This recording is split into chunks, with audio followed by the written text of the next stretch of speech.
Wa min afatihi qaswatul qalbi wa fasadul fitnah wa tashwishul fikrah. Dan dampak bahayanya, apa dampak bahayanya? Hatinya gelap,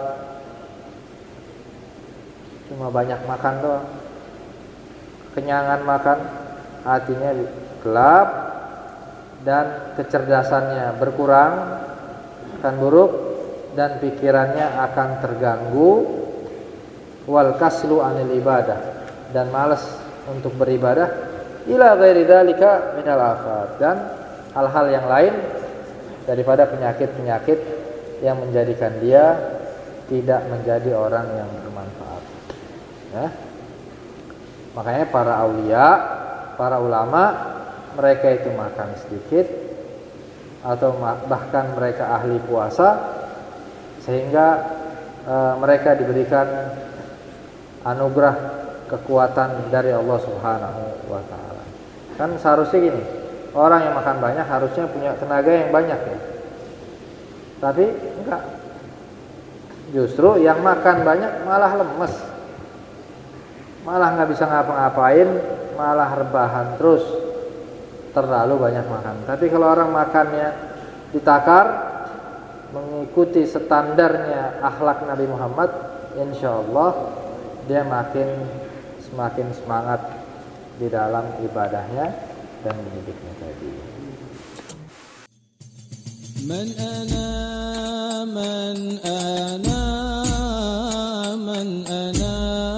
laulakum kaifama hubbukum kaifama ahwakum man ana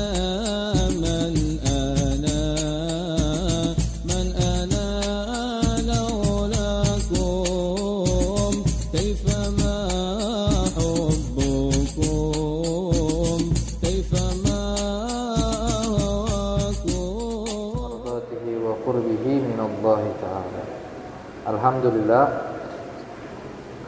kita bersyukur kepada Allah Subhanahu wa taala atas segala nikmat dan karunia-Nya sehingga kita bisa bersama-sama untuk melakukan salat berjamaah, berzikir, i'tikaf, dan mendengar daripada kajian ilmu agama. Bismillahirrahmanirrahim. Qala al-muallif rahimahullahu taala wa nafa'na bihi fid dharain amin. Masih menjelaskan tentang adab-adab makan, minum, dan sebelumnya adab tentang tidur. Nah, sekarang beliau menjelaskan bagaimana adab setelah makan. Wa 'alaika bi ghaslil yadaini qabla at-ta'ami wa ba'dahu. Dan hendaknya kamu setelah makan membasuh kedua tanganmu, ya, sebelum makan dan setelah makan. Ini adab, ya. Secara medis ini ilmu medis, kebersihan. Tapi kita niatkan ini cara Rasulullah, maka dapat pahala. Kalau sudah pahalanya dapat, medisnya dapat juga. Ngikut dia, yang lainnya bakal ngikut, ya. Itu pentingnya cuci tangan sebelum dan sesudah makan, ya. Walaupun ini mungkin ajaran yang umum, orang biar bersih, biar rapi, nah, tapi ternyata ini adalah ajaran Nabi Muhammad SAW. Maka kata sahabat yang awal-awal baru masuk Islam, sahabat tadi berkata, seorang Badui, dia orang pedalaman daripada Arab, setelah 1 hari dia melihat bagaimana keadaannya orang muslim, bagaimana keadaannya Rasulullah, aktivitasnya. Kemudian dia mengatakan, demi Allah, tidaklah aku lihat dari Nabi Muhammad dan kaumnya kecuali sesuatu yang bila mana akal kita memerintahkannya perkara tersebut, maka itu ternyata diperintahkan oleh syariat. Apabila akal kita menolak daripada perkara tersebut, ternyata syariatnya Muhammad pun menolak itu semua. Artinya apa? Kebiasaan-kebiasaan, hal-hal yang secara naluri kita menyukainya, syariat di situ memerintahkan untuk hal tersebut. Artinya ikut andil syariat dalam hal tersebut. Ya. Apa hikmahnya? Hikmahnya biar kita menjalankan syariat dengan mudah. Oh, ternyata sesuai naluri. Sesuai naluri kita, kalau tangan kotor, masa kita mau langsung makan begitu aja? Enggak. Pasti kita cari air, cuci tangan. Ternyata syariat memerintahkan demikian. Akhirnya sesuai kan? Oh, syariat naluri kita enggak suka ada orang mabok-mabokan. Oh, ternyata syariat melarang mabok-mabokan. Naluri kita enggak suka diganggu. Kalau ada orang diganggu, hati kita enggak suka. Pasti kita ingin membantah, kita ingin memisahkan apabila ada kedzaliman, ya. Ada pertengkaran dan segala macam. Oh, ternyata syariat sama di situ arahnya. Tujuannya sama. Nah, oleh karena itu adalah bentuk daripada rahmatnya Allah, rahmatnya Nabi Muhammad. Dengan cara apa? Sesuatu naluri yang kita sukai, ternyata syariat memerintahkan hal tersebut. Naluri kita tidak menyukai, ternyata syariat pun melarang hal tersebut. Ya, hampir 100%. Ya, naluri kita yang baik, ternyata syariat menganggap ini baik. Ya, dari mulai kita bangun tidur sampai tidur dan melihat bagaimana aktivitas-aktivitas yang lainnya, ternyata di situ ada adab, ada akhlaknya Nabi Muhammad sallallahu alaihi wasallam. Wa bitasghiril luqmah. Nah, ini adabnya makan, diajarin nih sama Imam Haddad sama syariat. Kalau makan itu, ini kepelannya nih, kepalan tangannya dikecilin. Jangan kayak mau ngambil apa? Bukan begini nih. Nah, bukan diraup begitu. Kan gak enak juga kalau ada orang makan senampan sama kita, dia makannya begini. Nah, kira-kira gimana itu? Jadi ada adabnya, gimana? Tasghir luqmah, dikecilkan luqmahnya tadi. Jangan kebangetan dia takut habis lauk sama nasi, dia akhirnya ngambilnya banyak-banyak. Ya. Sekali lagi pakai skop semen. Tapi ada adabnya. Secara medis gimana? Sama secara medis. Makan itu dikit-dikit, biar dikunyahnya gampang, biar pencernaannya bagus. Ya. Maka selanjutnya watadqiqil mudaghi, suruh memperbanyak kunyahan. Semakin kunyahnya, semakin makanan yang kita kunyah itu semakin banyak, itu semakin bagus. Ternyata medis pun memerintahkan begitu. Ya.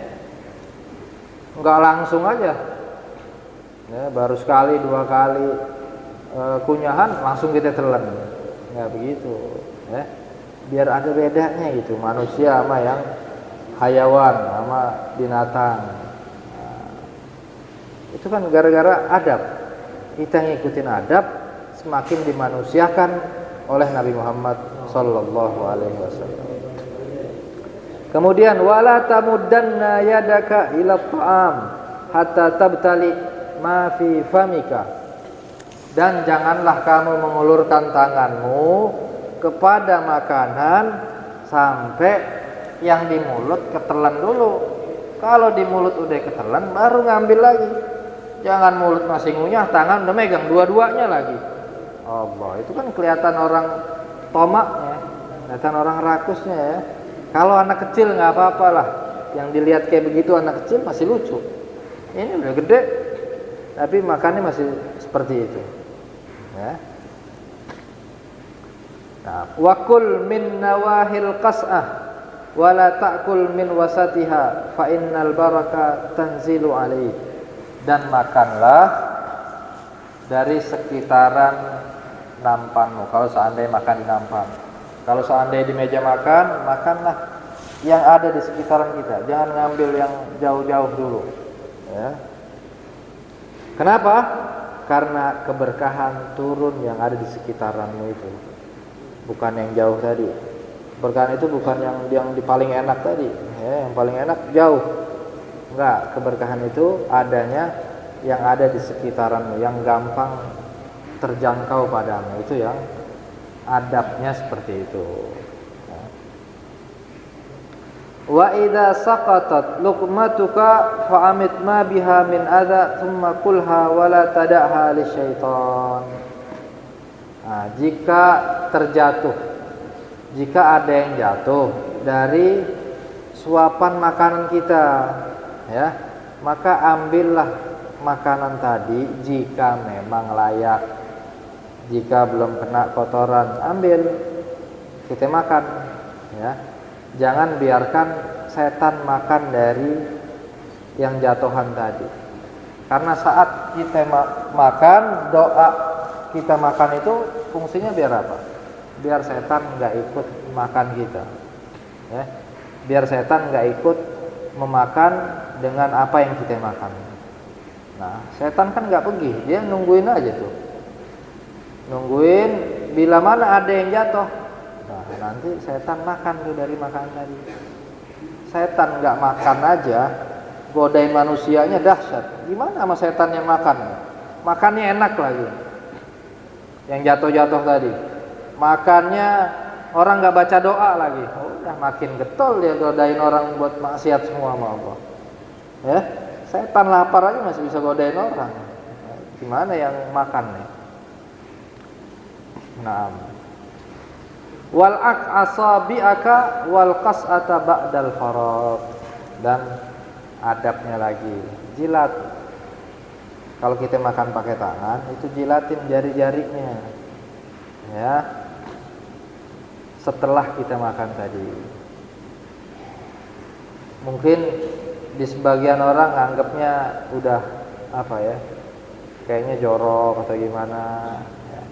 Ya sudah, kalau kita malu di depan orang, paling tidak kita bisa mengamalkan di rumah.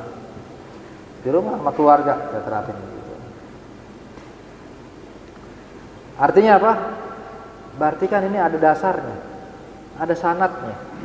Orang makan, biar kenapa? Ini biar sisa makanan di sini nggak tersisa. Takutnya dia ada beberapa makanan yang tidak masuk ke dalam, ya, akhirnya dihisap sama Allah Ta'ala, ya. Mubazir kan. Wa kul bis-sabbabah wal wusta wal ibham. Dan makanlah hanya dengan 3 jari. Jari telunjuk, jari tengah, dan ibham jempol. Kalau makanannya tadi memungkinkan. Mungkin kalau orang Arab dulu dia makan pakai roti atau apa, masih bisa memungkinkan dengan 3 jari. Ya kalau nggak memungkinkan, ya jangan pakai 3 jari juga, tapi pakai gua, nggak kelar-kelar, berantakan makanannya. Ya. Nah, makanya beliau melanjutkan setelahnya, wa ini tajta ilal isti'anah bil baqiyah fi nahwil aruz fala ba'. Dan jika engkau membutuhkan meminta bantuan, umpamanya dengan apa? Sendok, atau minta bantuan lagi dengan 2 jari yang lainnya. Nah, ya. Maka contohnya apa? Seperti makanan nasi, beras, maka enggak masalah. Ya. Artinya kondisional aja gimana kita bisa makan dengan 3 jari, ya 3 jari. Kan makanan ini enggak mesti hanya nasi. Kita lagi tamu ke rumah orang, ya. Ada apa di situ? Ada nastar, ya jangan pakai raupan 5 jari, ya. Pakai 2 jari. Dapat amaliyah sunnah. Ya. Ini gambarnya jangan cuma ngadepinnya makanan nasi doang, ya. Karena Imam Haddad, Rasulullah itu makanannya enggak hanya, ya, bukan nasi mungkin, ya. Gandum yang mudah dijangkau dengan 3 jari. Wa idza akalta ma'a ghairika fakul mimma yalik illal fakihah. Dan apabila kamu makan bersama orang selain kamu, artinya makan berjamaah, maka makanlah apa-apa yang ada di depanmu kecuali buah. Kalau buah kan nggak mungkin, ya, ada banyak, paling dia ada di satu wadah, satu tempat, jaraknya agak jauh, nggak apa-apa kalau kita mau ambil itu buah tadi. enggak, tidak termasuk dalam kaitan ini. Ya, kalau buah itu enggak apa-apa. Kita ambil walaupun agak jauh, enggak di hadapan kita, enggak masalah. Wala tuksirin nazar ilal hadirin fi hali aklihim. Nah, ini juga adab saat kita sedang makan dan orang lain sedang makan, kita enggak boleh memperhatikan orang lain yang sedang makan. Ya, ntar dia nggak khusyuk. Ya. Ntar disangka ini sohibul bait, tapi kok gua ngambil lauk diliatin mulu ini. Ikhlas apa kagak itu? Ya. Nah, jadi jangan biarin. Ya, sesuatu yang sudah kita siapkan di meja makan, ya kita sediakan untuk orang lain, untuk para tamu, biarkan mereka makan sepuasnya. Jangan dipantau terus.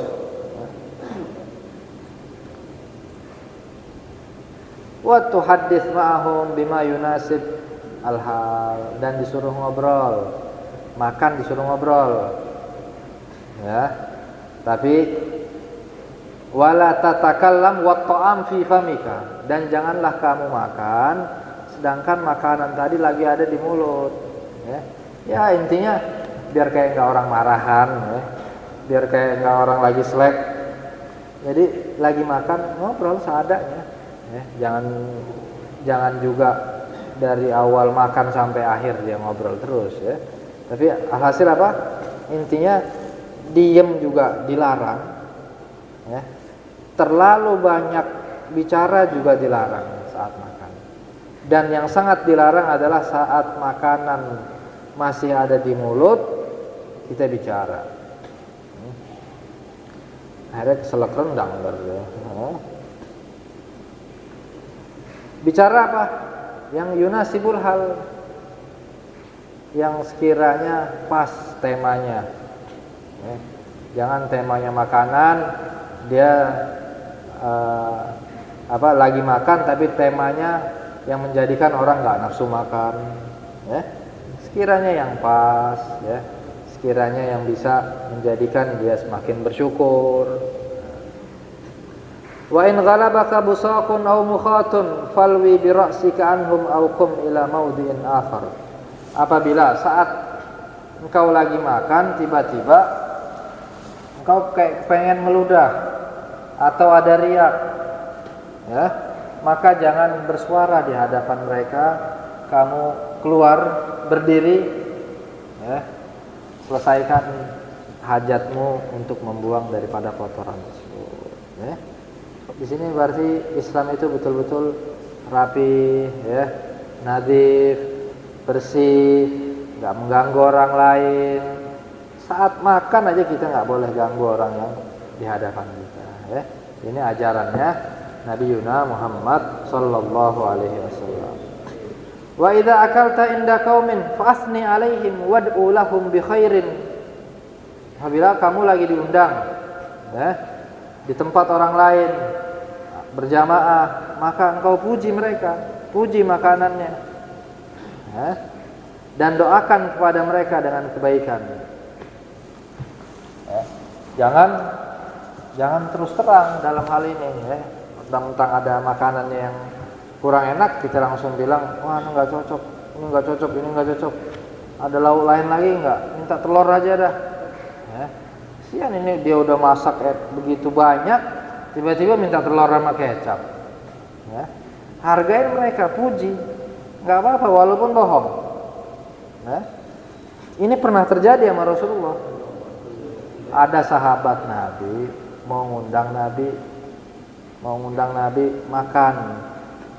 Intinya gimana caranya Nabi Muhammad biar ke rumahnya dia. Ya. Akhirnya suatu saat dia minta waktu, Nabi bisa. Disangka Nabi itu nggak mau ke rumahnya orang fuqara. Ternyata Nabi datang. Kebetulan yang undang tadi orang fakir. Ya. Yang undang orang fakir, Nabi ngajak beberapa sahabatnya tadi. Kemudian ketika Nabi datang, disuguhkanlah kepada Nabi, ya, ada apel, ada cuka, ada gandum, atau ada apel lah. Kalau nggak salah apel yang dimakan sama Nabi itu. Dimakanlah apel tersebut, ternyata ya udah Nabi memuji makannya tadi. Begitu sahabat tadi makan itu si apelnya tadi, kan sahabat juga ngikutin. Mana nih yang Nabi makan duluan itu dimakan. Nah, misalnya, ternyata pas dimakan apelnya ini masya Allah asem bener, ya nggak sesuai. Si sahabat tadi dia langsung memperlihatkan, ya gimana orang makan nggak enak, nggak selera. Dia terlihat mukanya tadi. Udah selesai menjamu, tiba-tiba pas mau pulang, sahabat tadi bertanya sama Rasulullah, wahai Rasulullah, tadi kayaknya lu makan apel tadi enak bener. Itu Rasulullah tadi pas ana makan, itu asem bener, itu asem banget yang aku makan. Sama, itu semua yang aku makan tadi sama asem. Gimana? Kenapa engkau nggak menampakkan wajah yang tidak enak atau berkata kepada si miliknya tadi? Dibiarin. Nabi berusaha bagaimana menggembirakan si orang fuqara tadi, orang fakir tadi, biar gimana mereka bahagia, ya, mereka senang. Nabi kan berbohong pada saat itu dengan sikap yang bohong, tapi tujuannya apa? Biar sahibul bait tadi itu senang. Itu namanya disebut jabar khotir. Jabar khotir itu kayak tadi tuh, sebenarnya dia kagak doyan, cuma buat menghormati sahibul bait dia makan terus dia puji. Nggak apa-apa kayak begitu. Itu pernah diamalin oleh Rasulullah Sallallahu Alaihi Wasallam.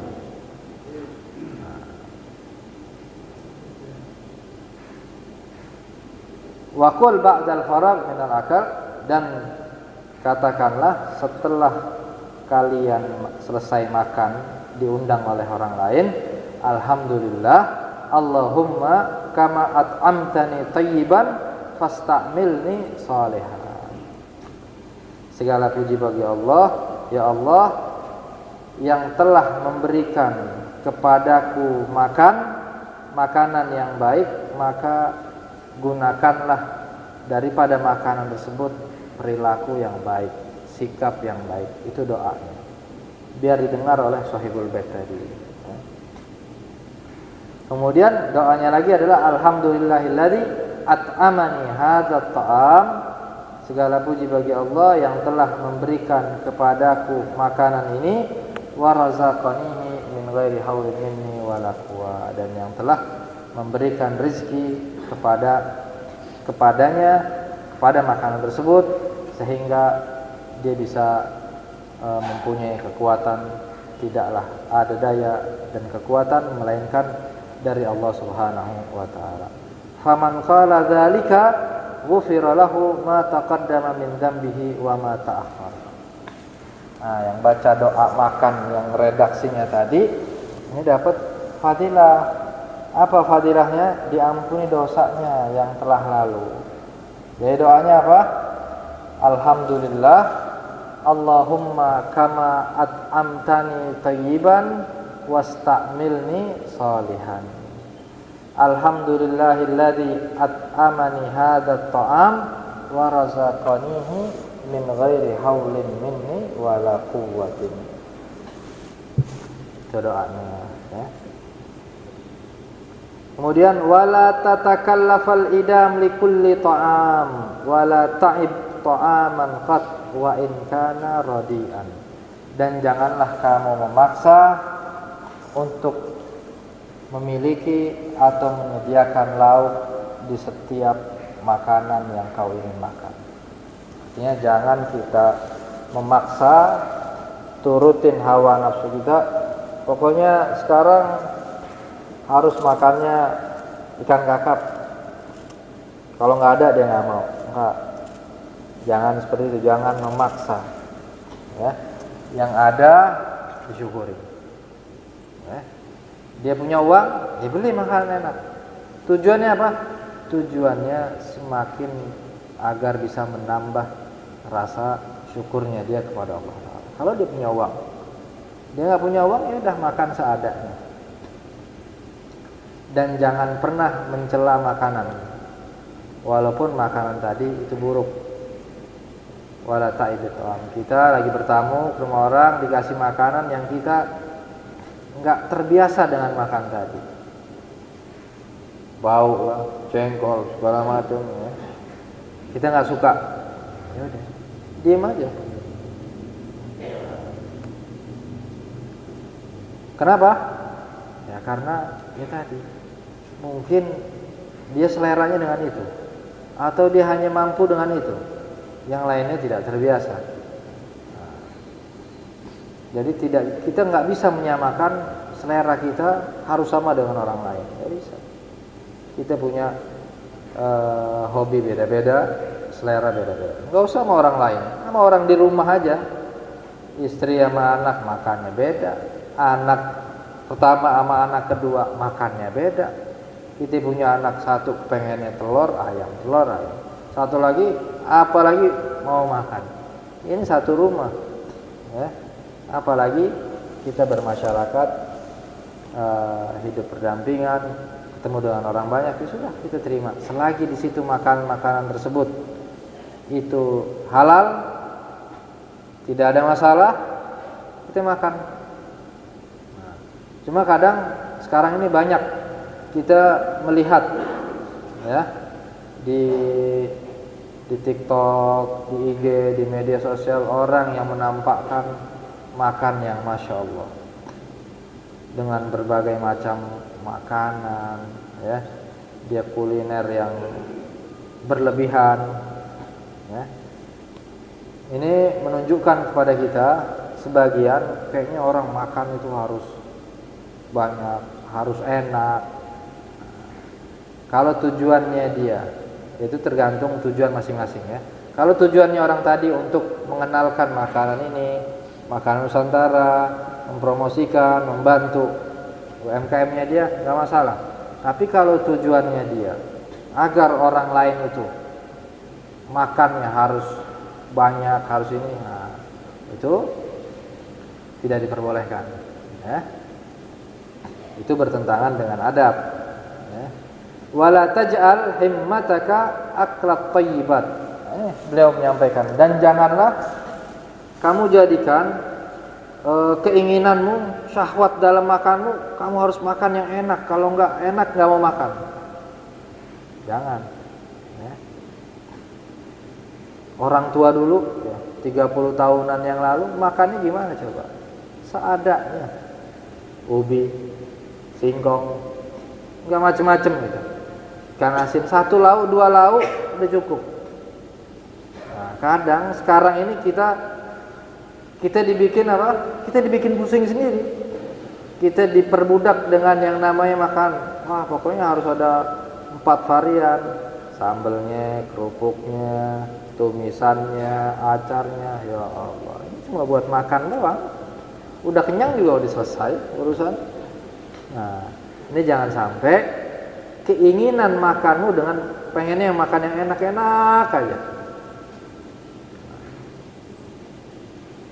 Bukan dilarang, ya, kita mau makan enak boleh, tapi jangan sampai hasrat kita mau makan harus dengan yang enak aja. Kalau kayak begitu, kita kapan mau ngikutin Nabi? Ya, Nabi kan makan seadanya, yang ada dimakan, nggak ada ya sudah. Wa tanawuli syahawat fatakun minal ladzina qala fihim Rasulullah sallallahu alaihi wasallam. Dan kamu makan dipertontonkan makan gunung makanan yang enak-enak. Nah, itu kan enggak baik. Itu enggak baik. Enggak usah ustadz, enggak usah orang yang beragama. Coba orang kedokteran sama orang yang lagi enggak punya apa-apa dipertontonkan makan. Ya, satu orangnya badannya biasa tapi makannya segunung, lauknya banyak. Kan nggak semua orang bisa makan kayak begitu. Secara kedokteran gimana itu? Ini perut kita nggak bisa nampung banyak-banyak makan kayak begitu. Kalau ngikutin dokter serem-serem. Makan nasi dikit aja, malam nggak boleh. Ini dia makan langsung sebakul. Lauknya banyak juga, ya. Sekali lagi, itu bukan akhlaknya Nabi Muhammad, itu tidak mengikuti adab. Kalau ada yang seperti itu, ya sah-sah aja, itu menurut mereka, ya. Dan kita tidak sepantasnya mengikuti seperti mereka-mereka. Nah, mereka juga kayak begituan cuma karena apa? Karena konten juga. Karena konten juga. Ya. Mau yang di Indonesia, mau yang di luar Indonesia, yang di Arab, kadang-kadang dipertontonkan makanan begitu banyak, satu daging ontak, daging kambing, ya kayaknya mubazir gitu. Kita melihat di sini, melihat yang di Afrika, melihat yang di Gaza, yang di Palestina. Nah, ya Allah, gimana coba? Kita mau buang makanan, akhirnya nggak tega. Ini dia malah buang-buang makanan dengan seperti itu.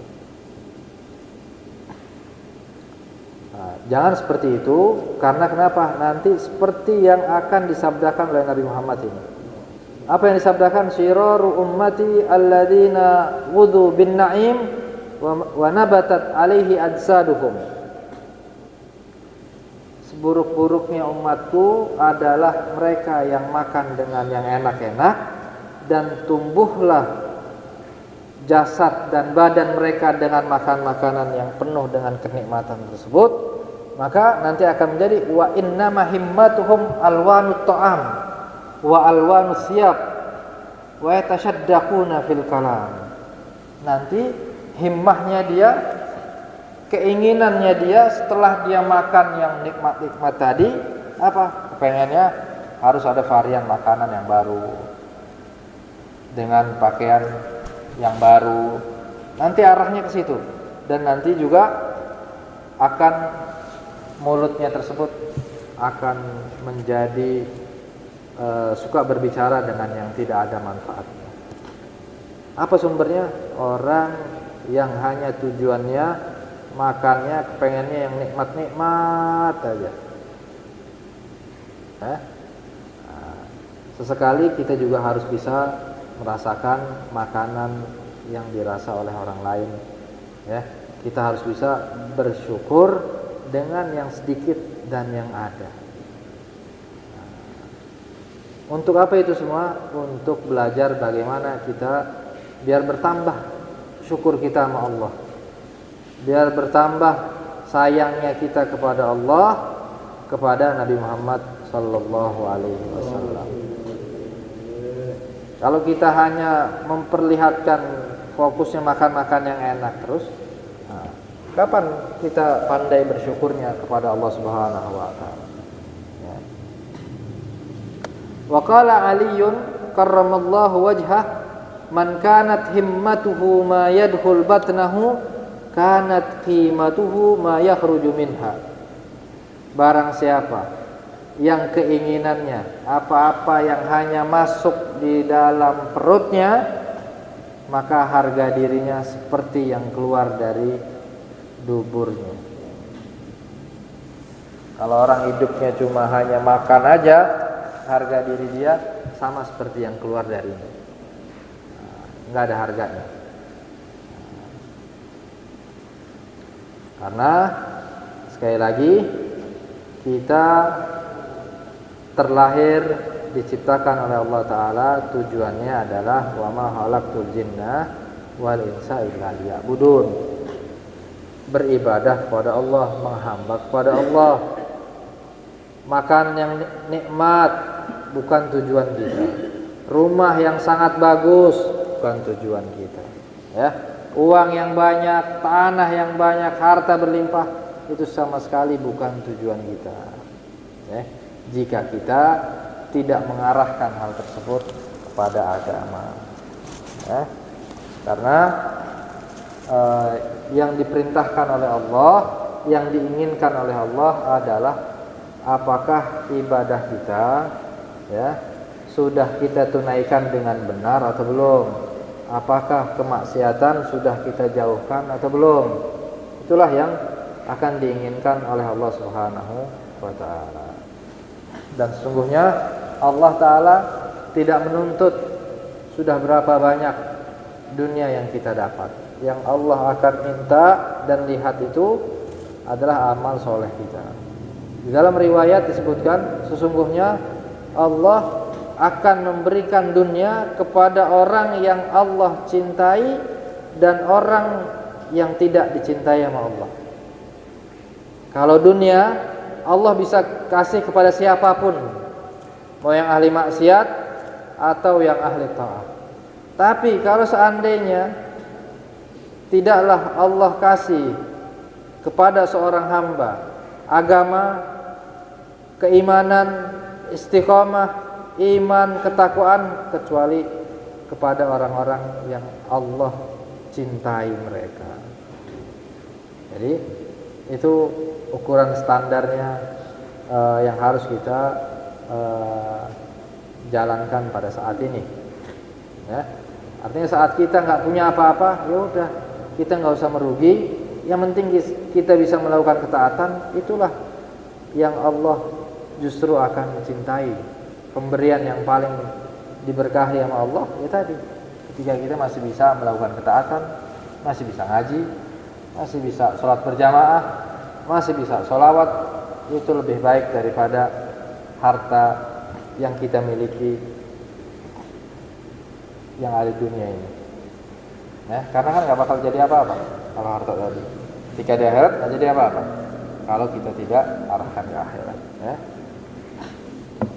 Wajtahid an la tudhil batnaka illa halalan. Dan sungguh-sungguhlah kamu untuk tidak memasukkan ke dalam perutmu kecuali hal yang halal. Kenapa? Fa inna man akala halal arba'ina yauman istanara qalbuh. Karena sungguhnya barang siapa yang makan harta yang halal selama 40 hari akan bersinar bercahaya hatinya. 40 hari berusaha makan dengan harta yang halal. Wajarat minhu yanabiul hikmah ala lisani, dan akan mengalir dari lisannya, dari dia sumber-sumber hikmah gara-gara makan hal tadi. Artinya mulut dia tidaklah keluar kecuali yang baik, langkah dia tidaklah keluar kecuali yang baik. Wa akramahullah bizuhdi fid dunya, dan Allah muliakan dia dengan orang-orang yang zuhud saat dia di dunia. Walaupun dia punya harta yang banyak, ya, walaupun dia kaya, karena zuhud itu kan nggak harus orang kaya. Zuhud itu nggak harus orang miskin, orang kaya pun bisa zuhud asal yang dikonsumsi sama dia makanannya yang halal. Wasafat sariratuhu, dan akan suci hatinya dia. Wa hasunat muamalatuhu ma'a rabbih, dan juga akan bagus muamalahnya dia kepada Tuhannya. Gara-gara apa? Makan halal selama 40 hari. Wa man akala al-haram wasyubhat kana ala diddi min dzalika kulli. Jadi kebalikannya. Barang siapa yang makan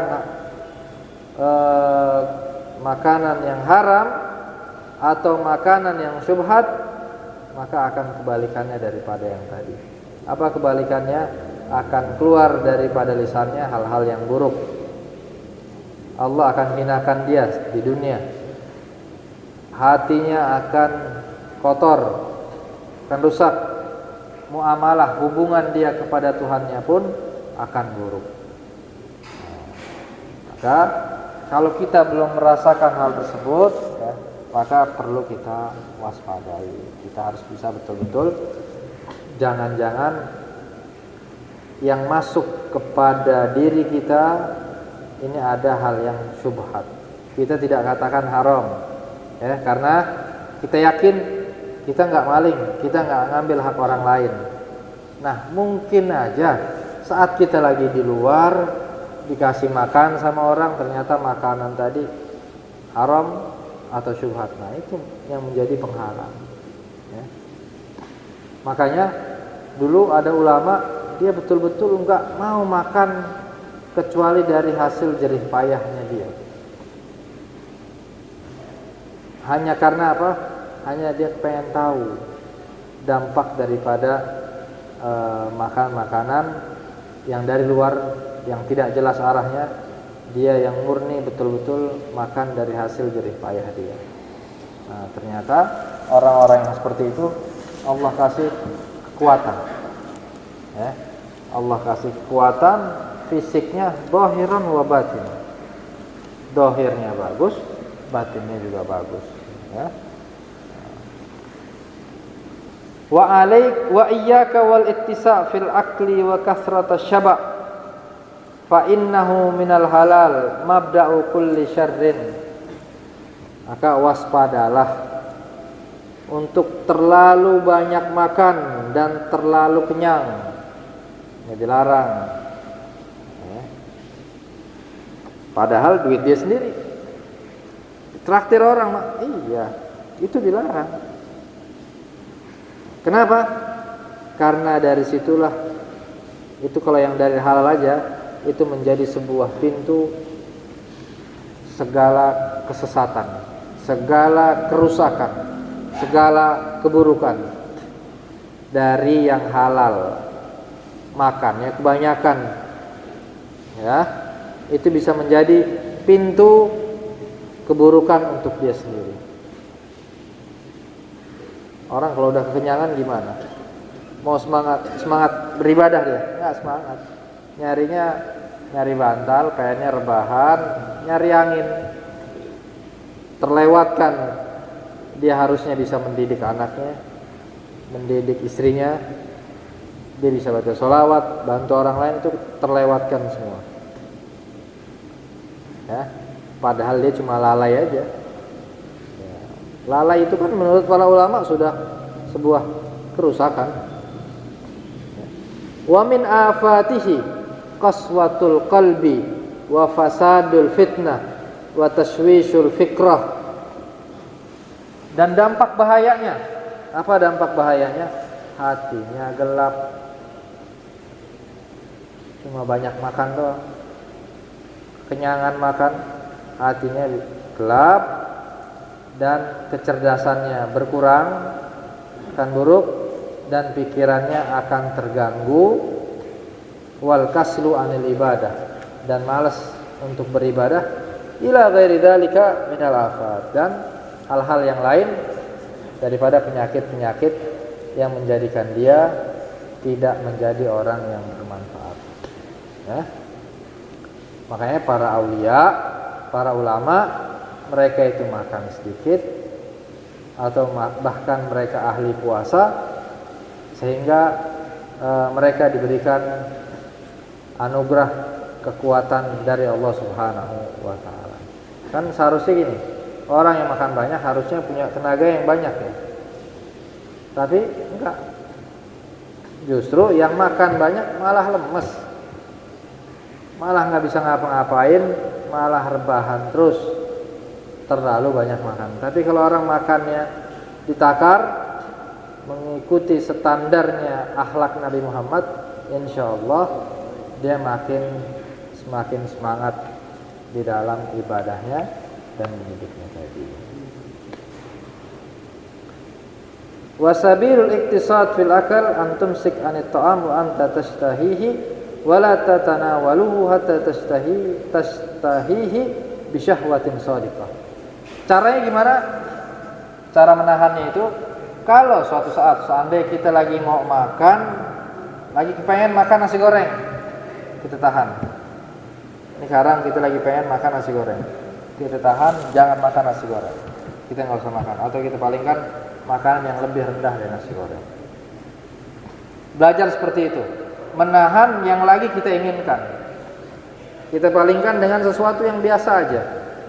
Nah, itu belajar menahan daripada sesuatu, membatasi keinginan kita, belajar memberhentikan syahwat. Jangan langsung kita berhentiin. Kalau langsung kita berhentiin, ntar kuatnya sehari doang, besok langsung makan kodokan dia, ya. Tapi belajar itu ada triknya, ya. Kita lagi pengen bakso nih, tahan dulu. Kita beli aja sesuatu apa nih kira-kira yang sama-sama bikin ganjel lah, ya. Kan bakso ini kita nggak bikin kenyang ya, mengganjal aja. Cari yang mengganjal. Selain bakso, bubur aja. Lagi pengen bubur, kita arahin ke yang lain. Pokoknya yang lebih rendah dan yang lebih enak ya. Kalau yang lebih enak ya nggak berhasil berarti triknya. Ya. Itu ini Imam Haddad menjelaskan kepada kita adab-adab ya, agar kita menjadi hamba yang soleh, hamba yang mengikuti adab-adab tadi. Ya, dari awal kan sudah dijelaskan bagaimana iman bertambah, bagaimana iman kuat, bagaimana harusnya kita menjadi orang yang taat kepada Allah mulai dari sedikit, dan diajarkan juga cara makannya, tidurnya. Berpengaruh. Cara makan, pola makan kita semakin besar dengan kemiripan dengan Rasulullah, insya Allah ibadahnya pun semakin bagus ya. Kita berharap kepada Allah Subhanahu wa taala agar senantiasa Allah taala memberikan kepada kita istiqamah, memberikan kepada kita kecintaan kepada Allah, kecintaan kepada Nabi Muhammad, kecintaan kepada syariat, dan kepedulian kepada sesama, sehingga kita meninggal dalam keadaan husnul khatimah. Bismillahirrahmanirrahim. Allahumma shalli wa sallim ala sayyidina Muhammad wa ala ali sayyidina Muhammad, tibil qulub wa dawaiha wa afiyatil abdan wa shifaiha wa nuril absar wa diyaiha wa qutil arwah wa ghidaiha wa ala alihi wasallam. Allahumma ansur Islam wal muslimin wa ahlikil kafarata wal yahuda wal kafarata wal musyrikin. Allahumma ahlik a'da'ad-din, Allahumma dammir a'da'ad-din, Allahumma zikhum kulla mumazzaq. Allahumma ansur ummat sayyidina Muhammad waghfir ummat sayyidina Muhammad washfi amrad sayyidina Muhammad wa farrij an ummati sayyidina Muhammad bi rahmatika ya arhamar rahimin. Rabbana atina fid dunya hasanah wa fil akhirati hasanatan wa qina adzabannar. Wa sallallahu ala sayyidina maulana Muhammadin wa ala alihi wa sahbihi wasallam. Walhamdulillahirabbil alamin. Assalamualaikum warahmatullahi wabarakatuh.